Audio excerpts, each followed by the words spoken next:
pretty big night in the lightweight division, especially. So let's start with the main event. You know, Dustin Poirier, I think one of the biggest wins of his career. What did you think of his fight tonight?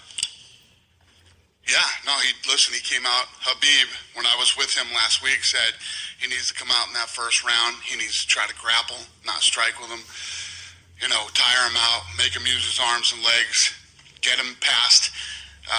He thought a round and a half, and he thought the fight would go the other way if he could get Conor out of the first round and a half. Have you had a chance to speak to Conor yet after the result? No, I haven't seen anybody. I want to ask you what you thought about Michael Chandler as well. Like I said, an amazing debut from him. When guys come into the UFC for the first time, they usually have a rough, first time in the big stage. He didn't. He came out and almost seemed like Hooker froze in that first round, and Chandler was just all over him and put on an incredible performance. Listen, man, when you get the platform that we had tonight, you make the most of it. And that kid did. Some people did tonight and some didn't. Yeah.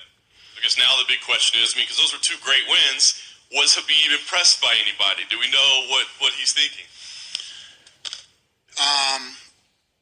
I did talk to Khabib. And he said to me, Dana, be honest with yourself. You know, I'm so many levels above these guys. I beat these guys, and you know, I don't know. I don't know what he said, but it doesn't sound very positive. So we'll see. And what he said was, I told you guys before, he won't hold the division up. I mean, he already retired. He's basically retired. I'm the one that's been, trying to get him to do one more. Yeah. So do you give him a deadline? I mean, obviously you got guys that are want to compete for a belt, and I know he's not going to hold up. But what's the schedule in your mind? Yeah, it doesn't matter because these two just fought. They're not fighting again anytime soon. So get it figured out. You think if he is done, do you think those are the two guys that fight for the lightweight title? Yeah. You talked about the massive platform. Any early indication on how you're doing? And also, it seemed like there were some little bit of tech issues at the start. Do you know what happened there? Yeah, it was mostly on the West Coast. West Coast had some problems, but they got it fixed. And, it was a good night. It was a really good night. One of the top two all time. Top two all time? Yeah. Wow. We know you were going after the Pirates, the illegal streaming. Any news on that? Yeah, part? so let me tell you that story. It's my phone.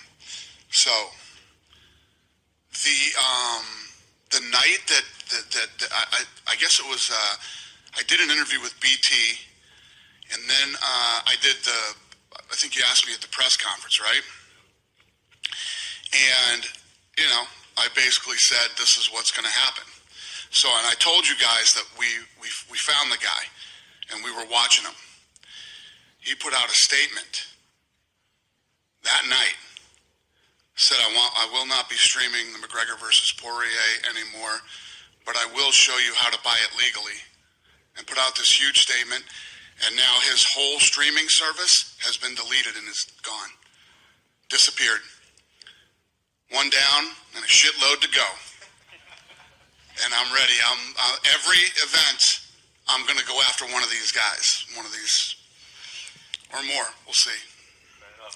Last thing for me, we didn't get to see you after the weigh-ins. And who you are, guy that did this. Good move. We had you, pal.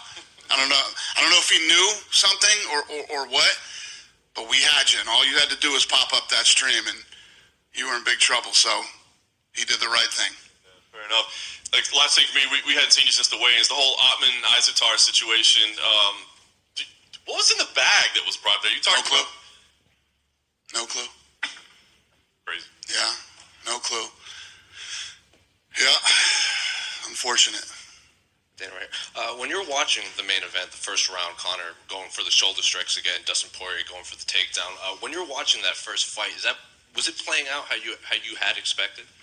Well, I think Conor had a good first round doing what Conor does, but Poirier did too. I think Poirier fought the way he needed to fight in the first round. Then the calf kicks obviously played a major factor. 100%. And And then I think Dustin even said he kind of thrives being overlooked. He didn't say he was being overlooked this fight, but I think a lot of people were looking forward to the Habib-Conor fight. Did you think, was he being overlooked, and did he thrive? Every time I did an interview, I had to talk about Dustin Poirier because the interviewers weren't. Yeah, he was totally overlooked. And then Dan Hooker took his gloves off and tossed him into the octagon after he left. Have you spoken to him at all? No, There was I haven't talked to anybody except Habib. Where does Charles Oliveira fit into this lightweight title picture, too? Yeah, good question. And then finally, what did you make of the stoppage in the Marina Rodriguez-Amanda Ribas fight? It seems like Marina said she basically got 2 knockouts in one fight. It's true. That is true. Yeah, it was a bad.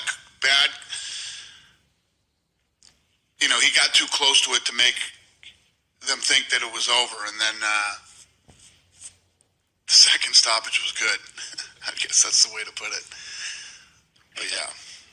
Just going back to that Ottman situation, I think I heard you in an interview say that they gave the wristbands to their friends, but then the guy who had the wristband scaled the balcony or something. Why did he do that if he had a wristband? Why couldn't he just go into the lobby? He did.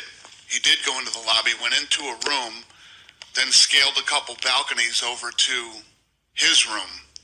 Did he just get into the wrong room or something? Why? No, I don't know what the hell happened. They gave a wristband to somebody. The guy came up and was, they you know. Is there a chance of criminal charges being brought against that guy?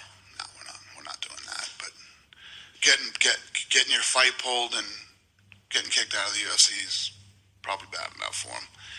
We don't need any criminal charges against the kid.